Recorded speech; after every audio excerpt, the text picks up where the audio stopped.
Paling advance saat ini adalah dengan laser.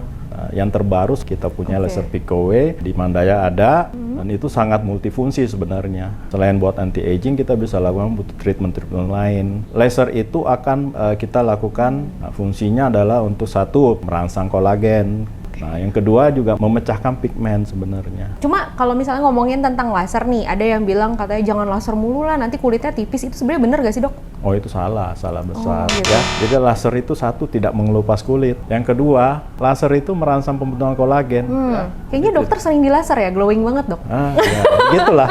Begitulah.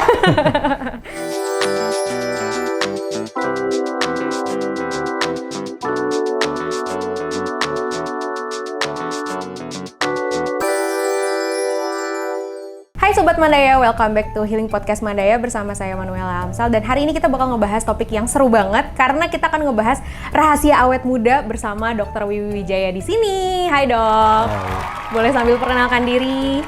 Hai Sobat Mandaya, saya Dr. Wiwi Wijaya Chandra, SPKK, biasa dipanggil Dr. Wijaya.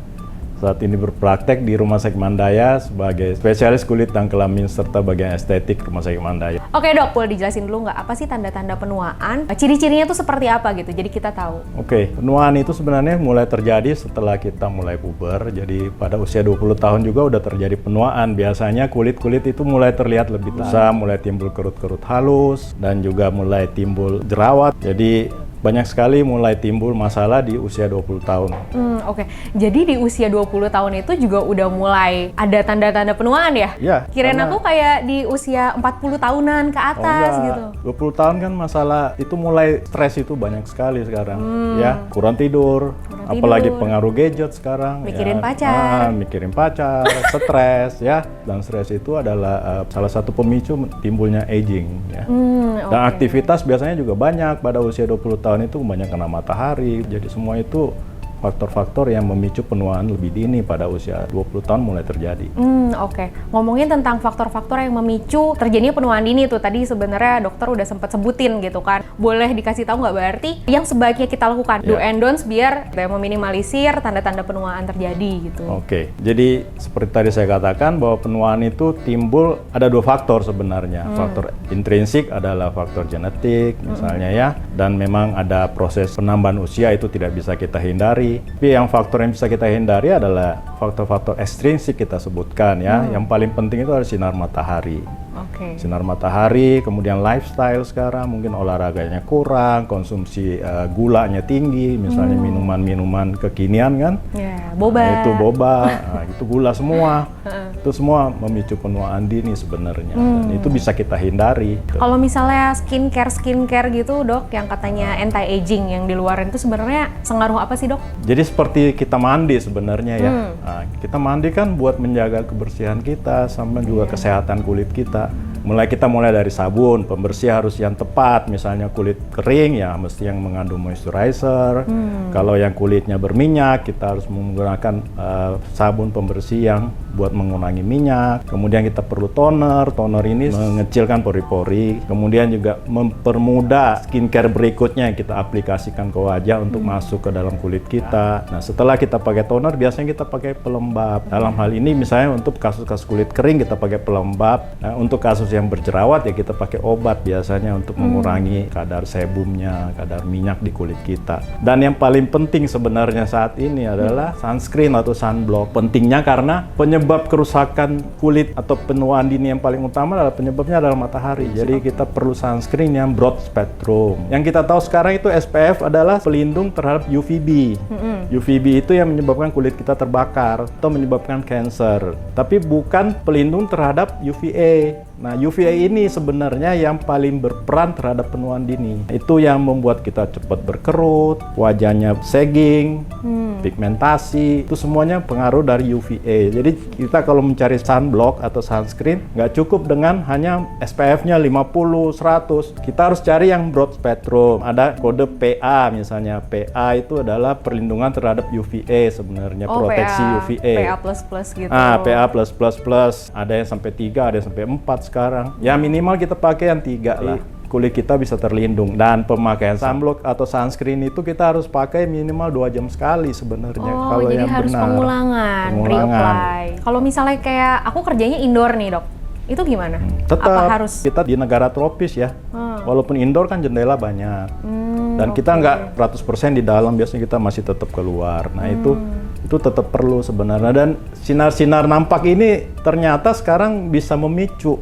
Lampu gini? Iya, memicu pigmen pada orang yang sensitif. Sudah diteliti juga ternyata dari handphone itu juga. Blue light. Nah, itu juga ternyata memicu untuk orang-orang yang sensitif. Ternyata sekarang walaupun kita dalam ruangan kita tetap harus pakai.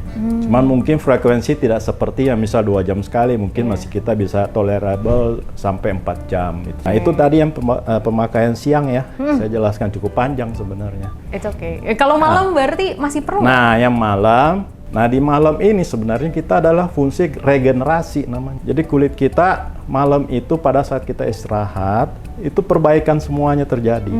Nah, itu tetap kita perlu, misalnya tetap cuci muka, toner, pelembab. Nah, disinilah peran-peran dari serum-serumnya. Retinol, alpha hydroxy acid, itu semua yang berperan dalam regenerasi, merangsang pembentukan kolagen baru, membentuk lagi serat-serat elastin. Elastin dan kolagen harus dibedakan. Kolagen itu adalah yang membuat struktur kulit kita kelihatan kenyal, supple gitu ya. Tapi yang membuat kulit kita elastis itu ya elastin. Kemudian juga tetap misalnya ada kasus pigmen. Nah, di malam ini pemakaian krim ini yang akan menimbulkan efek eksfoliasi, artinya efek pengelupasan. Jadi pigmen-pigmen yang sudah ada di kulit kita dikupas, dibuang, dan selain itu juga mereka ada sifat menghambat pembentukan pigmen baru. Tapi kalau misalnya treatment yang lebih advance yang mungkin bisa dilakukan di Mandaya Royal Hospital ini apa sih, Dok? Tadi perawatan rutin adalah krim ya. Krim itu seperti kita mandi lah ya. Jadi tiap hari dong kita harus mandi, keramas kalau perlu setiap hari ya setiap hari. Betul. Nah, itu nggak bisa kita hilangkan. Untuk mendapatkan hasil yang lebih maksimal, lebih optimal, ya itulah kita perlukan treatment. Treatment itu biasanya dilakukan di klinik dokter atau di rumah sakit, karena tidak bisa dikerjakan sendiri. Dan yang paling advance saat ini adalah dengan laser. Yang terbaru kita punya laser Pico W di Mandaya ada, dan itu sangat multifungsi sebenarnya. Selain buat anti-aging, kita bisa lakukan treatment-treatment lain. Laser itu akan kita lakukan antara 2-4 minggu kita kerjakan. Nah, fungsinya adalah untuk satu, merangsang kolagen.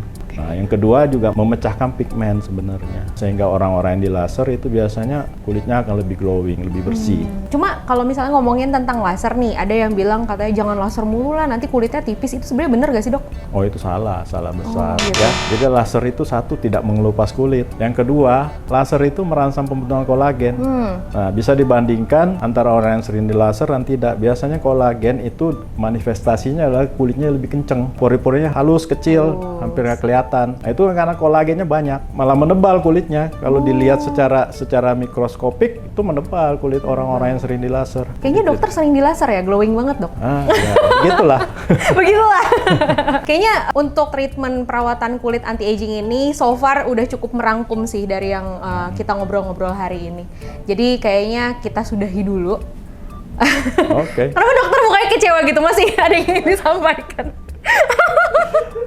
Ternyata nanyanya gampang. Ternyata gampang, ngomong banget. Karena dokternya udah terlalu expert. Makanya teman-teman kalau misalnya masih bingung, ada yang masih mau ditanyakan, nanti boleh main-main ke Mandaya Royal Hospital Puri bertemu dengan Dr. Wijaya.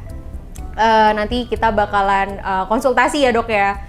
Semua harus dikonsultasikan dulu dan akan diberikan treatment yang terbaik, yang paling tepat buat kulit kamu. Ya, kayak begitu. gitu. Jadi memang tidak bisa setiap orang treatmentnya sama. Krimnya pun beda biasanya. Ya. Nah, jadi datanglah ke Mandaya, Sobat Mandaya. Wih, siap. Oke, Dok, kalau gitu kita pamit dulu, undur diri ya sama teman-teman Sobat Mandaya. Thank you banget Sobat Mandaya udah nontonin kita. Saya Manuel Amsal Sumitro dan juga ada Dr. Wijaya di sini pamit undur diri. Bye-bye.